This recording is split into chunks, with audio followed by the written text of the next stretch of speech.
할렐루야, 할렐루야. 여러분 오늘도 잘 오셨습니다. 네, 은혜 받고 가시기 바랍니다. 우리 전우자로 인사하겠습니다. 잘 오셨습니다. 은혜 받고 가시기 바랍니다.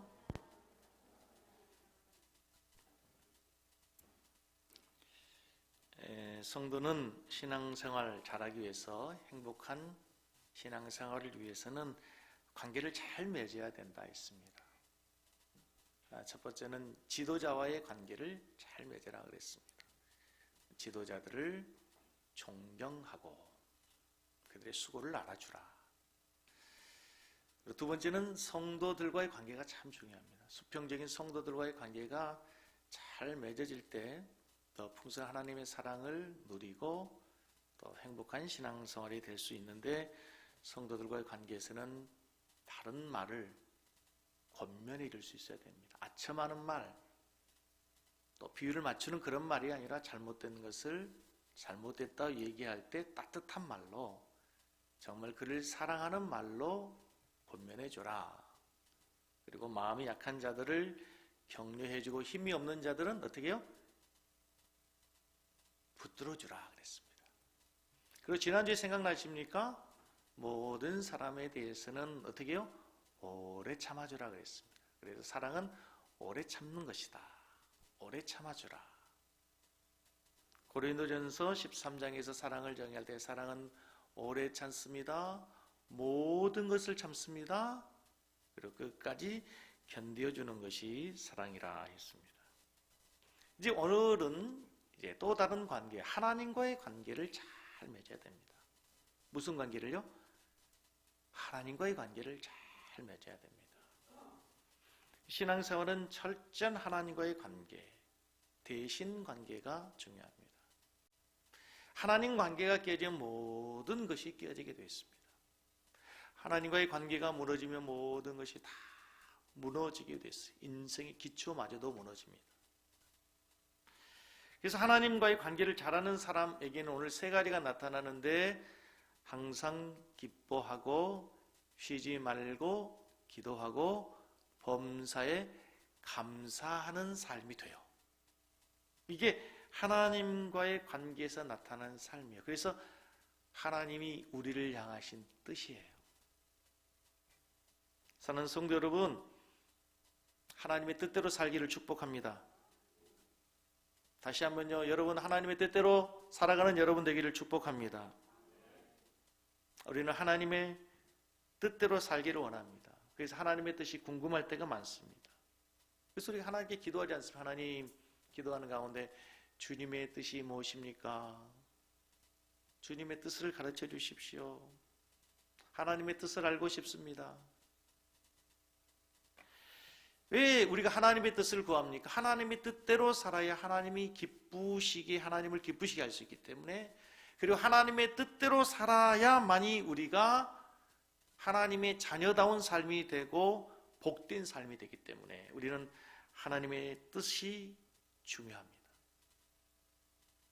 그런데 여러분, 우리가 생각하는 하나님의 뜻과 하나님의 말씀에서 하나님이 우리에게 원하시는 하나님의 뜻이 차이가 있어요. 괴리가 있어요. 거리가 상당해요.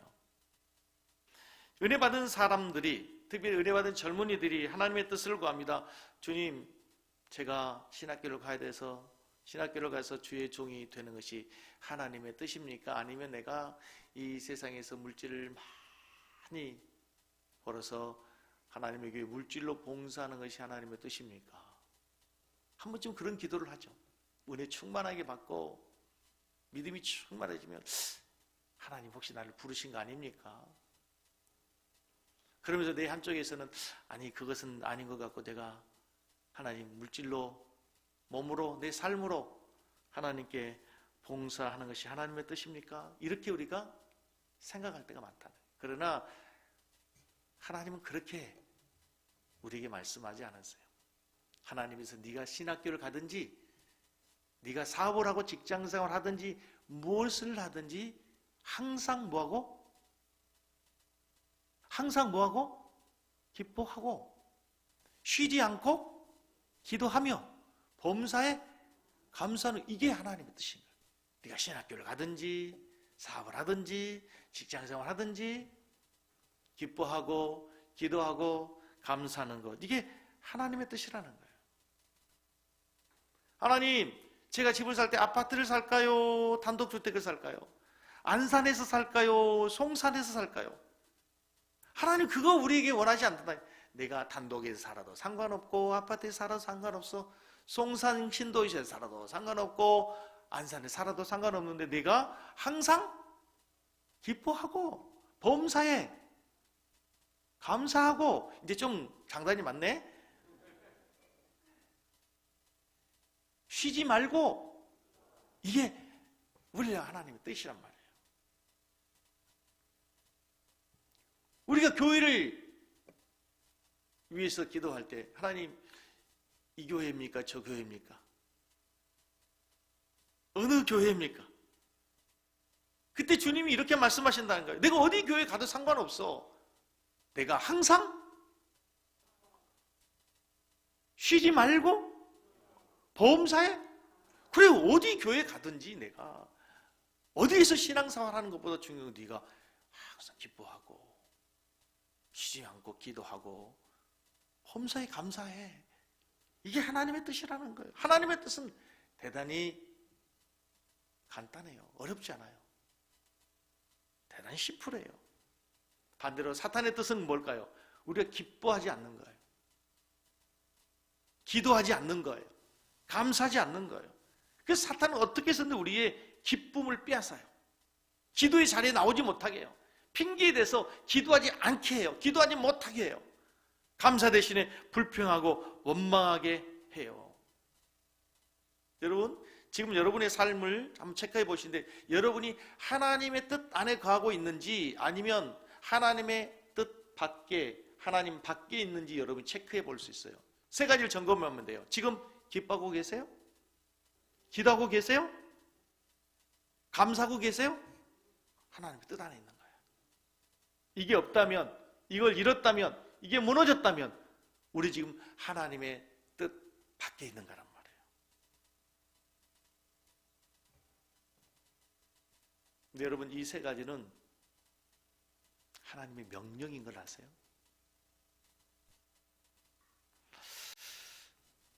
야, 김 목사, 내가 기뻐했으면 좋겠다, 기도했으면 좋겠어, 기도해보지 않겠니? 이렇게 우리에게 묻지 않으세요.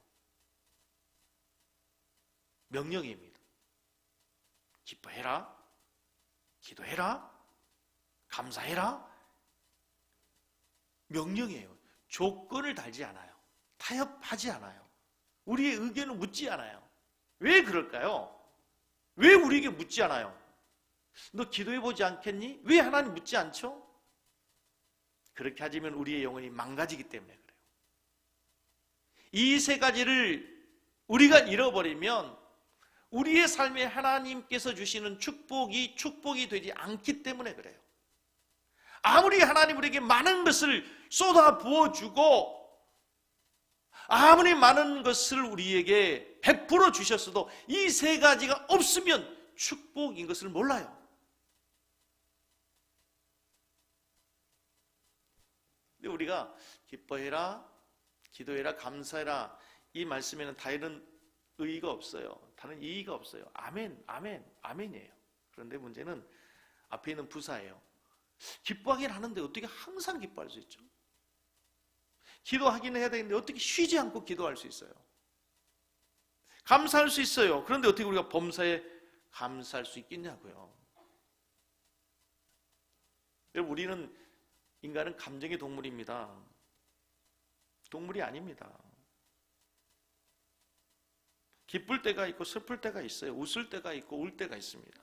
심지어 예수님도 친구 나사로의 죽음 앞에서 슬퍼 우셨습니다. 우는 것이 나쁜 것 아니고요, 죄는 더더욱 아니라는 거예요. 그렇다면 우리가 어떻게 항상 기뻐할 수 있어요? 어떻게 쉬지 않고 기도할 수 있어요? 어떻게 범사에 감사할 수 있어요? 어떻게 항상 기뻐합니까? 부모님이, 친구가 어려운 일을 당했는데 죽었는데 어떻게 기뻐할 수 있어요? 밥을 안 먹습니까? 잠은 안 잡니까? 어떻게 쉬지 않고 기도할 수 있습니까? 불가능해요. 이 말은 24시간 계속 하라는 말이 아니에요. 24시간 쉬지 않고 하는 것은 물리적으로 불가능한 거예요. 이 말씀은 상태에 대한 말씀이 아니라 지향에 관한 말씀이에요. 이 말씀은 상태에 대한 말씀이 아니라 지향에 관한 말씀이에요. 살다 보면 기뻐할 일만 있는 것이 아니에요. 때는 슬퍼할 일이 있다니까요. 우는 일이 있어요. 때로는 우리가 통곡할 일이 있을 수도 있습니다. 때로는 기도하고 싶은데요, 기도가 안 나올 때가 있어요. 진짜 기도해야 될 상황인데 여러분, 기도가 안 될 때가 있습니다. 감사된 것 알지만 감사가 안 나올 때가 있어요. 그러나 그런 상황이 있을 수 있어요. 그러나 빨리 다시 돌아가라는 거예요. 기도의 자리로, 기쁨의 자리로, 감사의 마음으로 다시 돌아가라는 거예요. 지향에 관한 말씀이에요. 나침반을 보십시오. 나침반은 항상 어떤 상황 속에서도 북쪽을 가리킵니다. 나침반 흔들어 보세요. 돌려보세요. 흔들립니다. 돌아갑니다. 그러나 곧바로 북쪽을 향하게 돼 있어요. 나침반이 흔들리지 않는 거 아니에요. 돌리면 돌아가요. 그런데 좋은 나침반일수록 제자리로 금방 돌아가요. 우리가 기쁨을 잃을 수 있다니까요. 살다 보면 우리의 삶이 흔들릴 수 있어요. 기도가 안 되고 감사하려고 해도 감사가 안 될 때도 있어요. 좋은 나침반이 제자리로 빨리 돌아가는 것처럼 좋은 신앙인, 건강한 신앙인은 빨리 기쁨의 자리를, 기도의 자리를, 감사의 자리로 돌아가는 거예요. 사랑하는 성도 여러분, 우리가 이 본문을 모르는 사람이 어디 있습니까? 우리가 이 본문을 얼마나 많이 암송하고 있습니까? 얼마나 좋아하는 구절입니까? 특히 오늘 이 본문 말씀, 범사에 감사라, 이 말씀 우리가 추수감사절, 맥주감사절이 되면은 항상 우리가 듣는 설교의 본문이기도 합니다.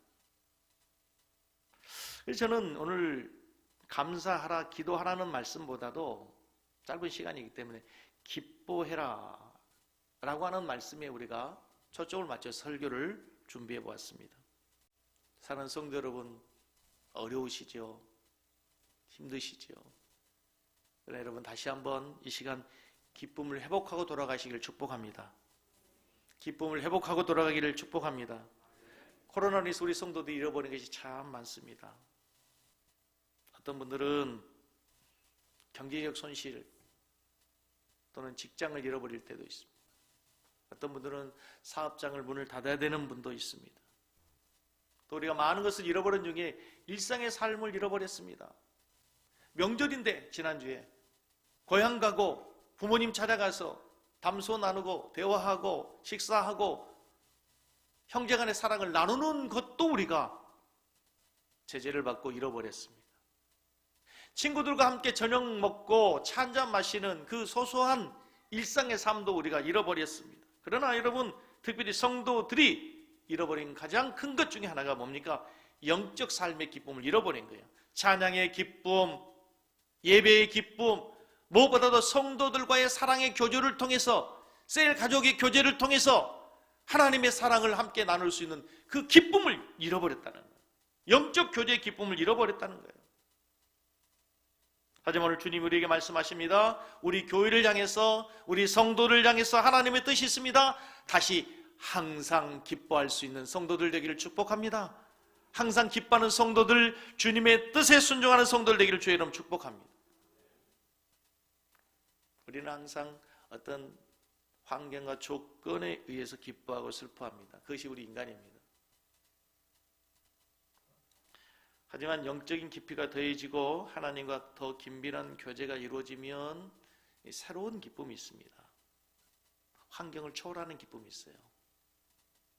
사도 바울, 믿음의 거지양 사도 바울을 보십시오. 고린도후서 4장 8절로 9절 말씀에 이렇게 나와 있습니다. 같이 읽습니다. 우리가 사방으로 우겨싸움을 당하여도 쌓이지 아니하며 답답한 일을 당하여도 낙심하지 아니하며 박해를 받아도 버림받지 아니하며 거꾸로 뜸을 당하여도 망하지 아니한다. 지금 사도 바울은 분명히 환경이 안 좋습니다. 사방으로 우겨싸움을 당했어요. 이게 현실입니다. 그런데 쌓이지 않는다는 겁니다. 답답한 일을 당했습니다. 답답한 일이 있어요. 그런데 낙심하지 않습니다. 박해를 받고 지금 핍박을 받습니다. 분명히 어려운 환경이에요. 그런데 거꾸로 뜸을 당하지 않는다는 거예요. 이게 무슨 말입니까? 환경의 지배 가운데 있음에도 불구하고 환경을 초월할 수 있는 어떤 힘이 있다는 거예요. 어떤 힘이 있다는 거예요. 나침반 얘기를 해서 나침반이 왜 항상 북쪽을 가리킵니까? 자기장의 영향을 받기 때문입니다. 자기장의 영향을 받기 때문에 아무리 흔들려도 아무리 돌려도 다시 지구의 중력을 거스리고 지구의 중력을 거스려서 북쪽을 향하는 힘이 생기는 거예요. 북쪽으로 향하게 되어 있는 거예요. 우리가 어떤 힘 안에 들어갈 때만 가능하다는 거예요. 세상의 지배를 이길 수 있는 힘, 환경을 초월할 수 있는 어떤 힘이 우리에게 필요할 때 그러한 삶이 가능한 거예요. 그 힘이 무엇입니까?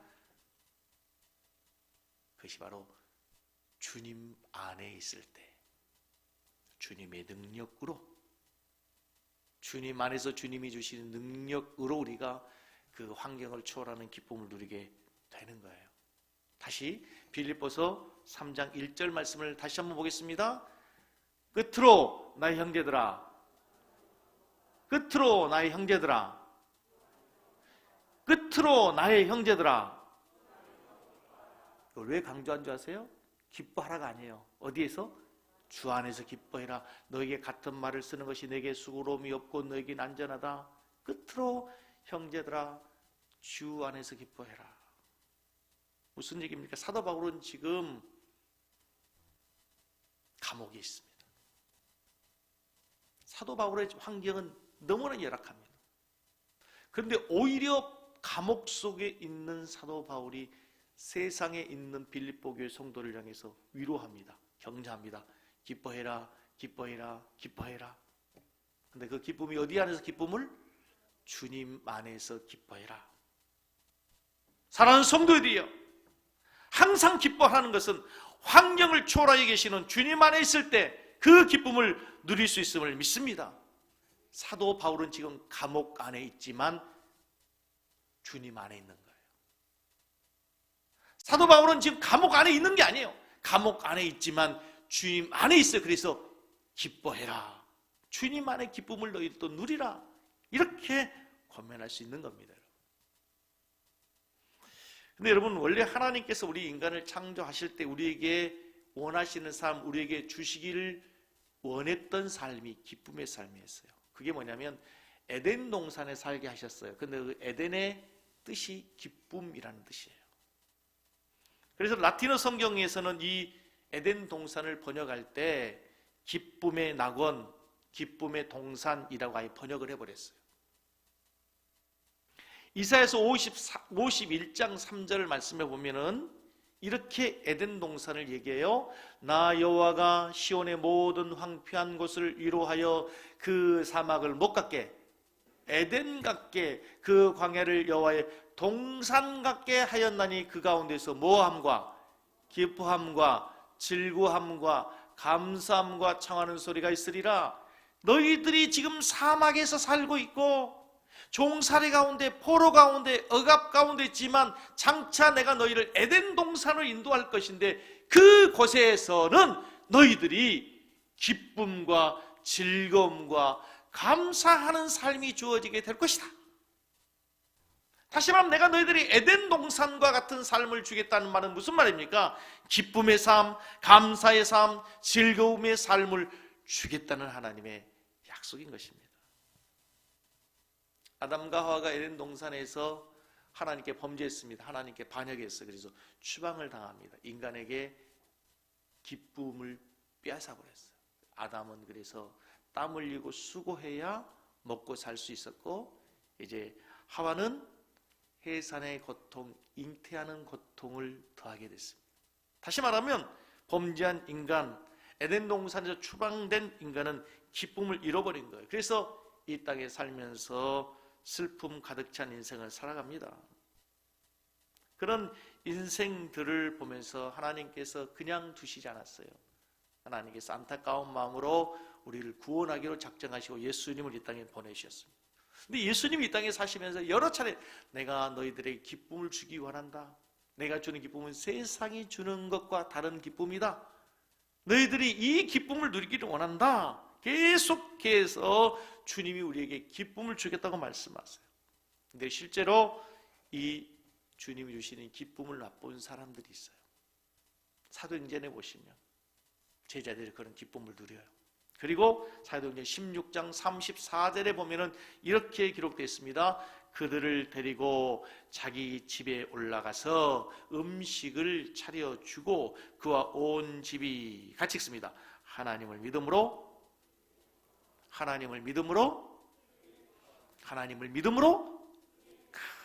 크게 기뻐하니라. 이 본문의 말씀의 내용이 무슨 얘기냐면 바울이 빌립보 감옥에서 간수에게 전도를 했어요. 그랬더니 이 간수가 자기 집에 사도 바울을 초청했어요. 사도 바울이 주 예수를 믿으라 그러면 너와 내 집이 구원을 얻을 것이다. 자기 집에 초청해서 말씀을 들었어요. 그리고 하나님을 믿었대요. 그랬더니 그들에게 뭐가 있어요? 크게 기쁨이 임하게 됐어요. 여러분, 도대체 이들은 무엇이 그렇게 기쁘게 됐을까요?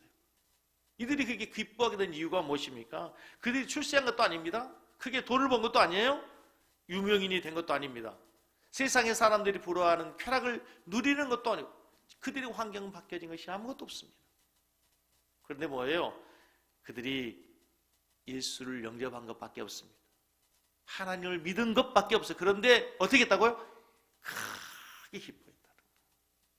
사랑하는 성도 여러분, 하나님을 믿는 믿음으로 세상이 주는 것과 다른 새로운 기쁨을 누리는 우리 성도들 되기를 주의 이름으로 축복합니다. 교회는 그런 기쁨을 회복하는 것입니다. 그런 기쁨을 맛보는 것이 되어야 됩니다. 데살로니가 교회 성도들은요, 이 기쁨을 누렸던 자들입니다. 데살로니가 전서 1장 6절을 보시면 이렇게 나와 있어요. 1장 6절을 같이 보겠습니다. 또 너희는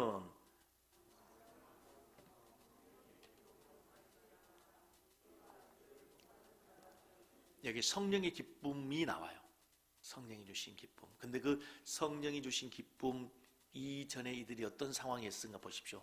또 너희는 많은 목 가운데서 환난 가운데 있었어요. 또 너희는 많은 환난 가운데서 성령의 기쁨으로 성령의 기쁨이 있었대요. 목 가운데서 환난 가운데서. 데살로니가 교회 성도들은 엄청난 환난 속에 있을 때 이 성령님이 주시는 기쁨을 누렸어요. 여러분, 성령 받을 때 기쁨이 있습니다. 성령 충만할 때 주시는 기쁨이 있습니다. 그래서 성령 충만의 열매가 기쁨이죠. 희락이 있잖아요.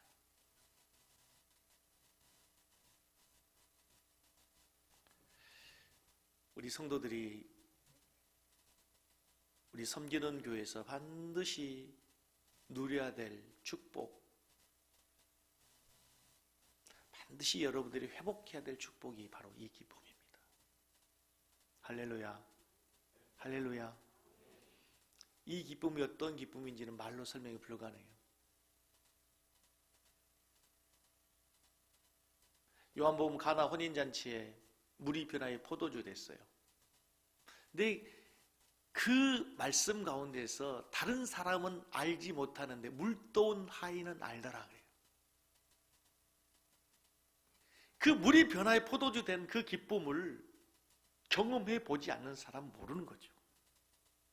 하나님의 기쁨, 성령의 기쁨은 세상의 말로 이게 표현할 수가 없어요.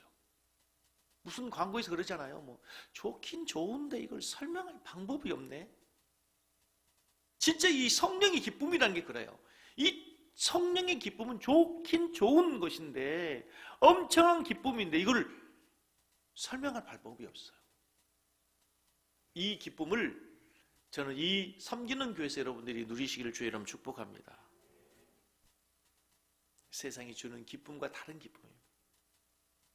제가 처음 소유한 자동차는 프라이드였습니다. 프라이드. 제가 가난뱅이 신학교 때 저희 아내가 공부 잘하라고 자가용을 사줬습니다. 장가 잘 간 거죠.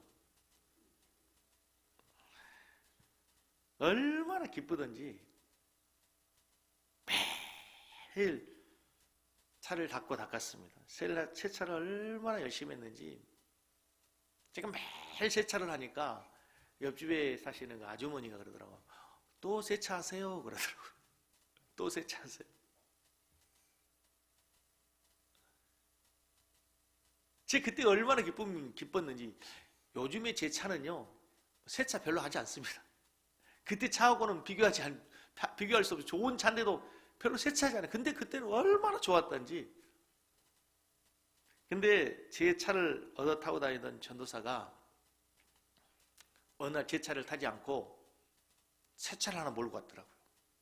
자기 아버지가 사줬대요. 내 차보다 큰 차예요. 갑자기 내 차가 너무 작아 보이는 거예요. 이 세상의 기쁨이란 게 그래요. 자동차에 기쁨이 있죠. 좋은 음식, 좋은 집, 좋은 옷, 이 기쁨이 없다는 거 아니에요. 저는 우리 섬기는 교회에서 여러분 이 기쁨도 많이 누릴 수 있기를 축복합니다. 아멘 하신 분에게만. 이 기쁨도 있어야 돼요. 하나님께서 너무 영적인 복만 얘기하지 마세요. 아브라함에게 하나님께서 거부가 되게 하시고 야곱도 거부가 되게 하시고 이삭이 흉년의 때에 100배의 결실을 맺도록 하나님이 땅에 축복을 주세요. 저는 하나님이 그런 하나님이라고 믿습니다. 뭐 영적인 복만 얘기하는 사람들은 그 복만 받으라고 하세요. 예. 이 복이 있어요. 이건 체험적으로 아는 거예요. 그러나 여러분, 이런 기쁨은 일부분의 기쁨이고 또 다른 기쁨이 있어요. 또 다른 기쁨. 그걸 영적인 기쁨이라 그래요. 이런 기쁨들은 오래 가지 않아요. 상황이 바뀌어지면 사라져버려요. 나보다 더 좋은 걸 보면 그 좋았던 것이 좋아지지 않아요.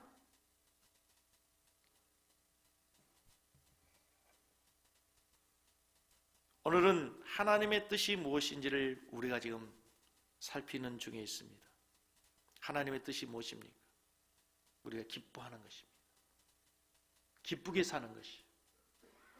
이 말씀이 무슨 말씀인지 여러분,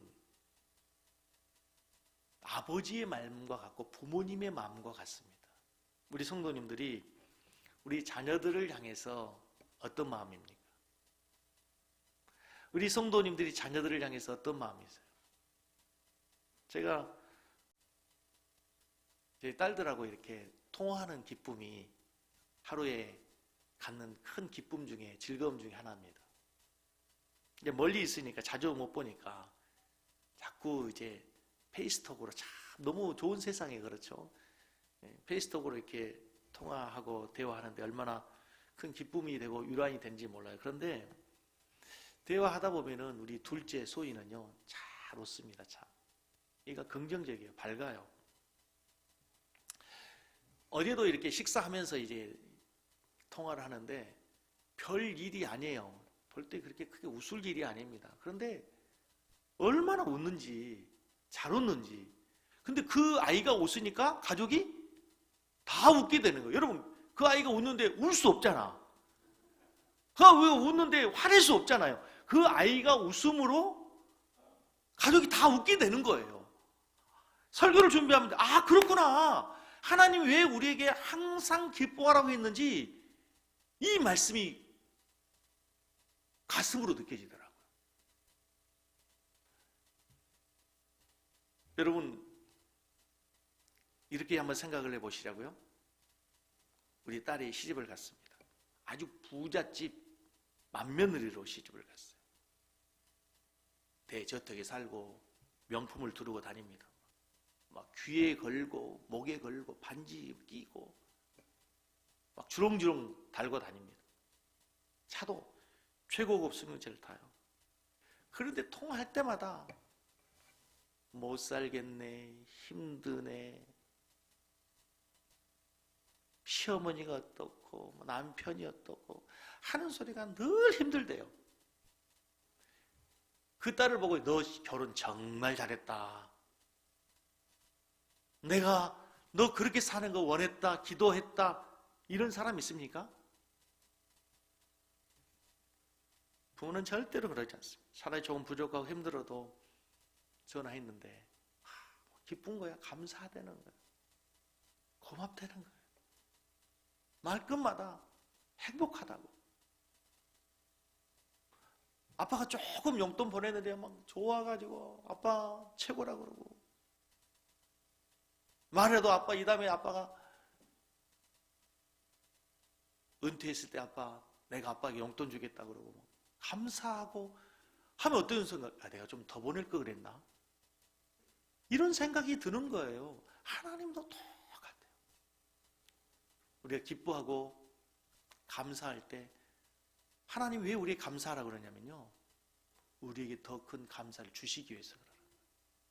어린아이에게 여러분 보십시오. 조그만 사탕 하나 줬어요. 탁 뺏어가지고 그냥 아무 고마운 말도 없이 그냥 쭉 가버려요. 근데 하나님에게는 이 사탕을 줬더니 너무 고맙다고, 아빠 고마워요, 감사해요, 아빠 사랑해요. 호주머니도 숨겨있던 하나 더 주고 싶어요. 내가 내일은 이보다 더 좋은 거 사다가 이 아이에게 주고 싶은 마음이 든단 말이에요. 하나님이 똑같은 생각을 했어요. 똑같은 생각을 했어요. 하나님이 우리에게 원하시는 게 뭐예요? 여러 가지 어려운 상황이 있음에도 불구하고 다 기뻐하게 사는 거예요. 하나님을 믿는 믿음으로, 하나님의 때에 하나님이 해결해 주실 것을 믿기에 하나님을 믿습니다, 감사합니다. 어려워서 늘 하나님께 대화하는 거, 기도하면서 하나님 도와주세요, 함께 해주세요, 주님의 뜻을 이루십시오, 기도하는 거예요. 하나님이 그걸 우리에게 원하시는 거예요. 사랑하는 성도 여러분, 우리 모든 성도들이 하나님의 뜻대로 살아가는 성도 되기를 주의 이름 축복합니다. 여러분 항상 기뻐하십시오. 쉬지 말고 기도하십시오. 범사에 감사하십시다. 이것이 우리를 향하신 하나님의 뜻입니다. 우리 찬송하십시다.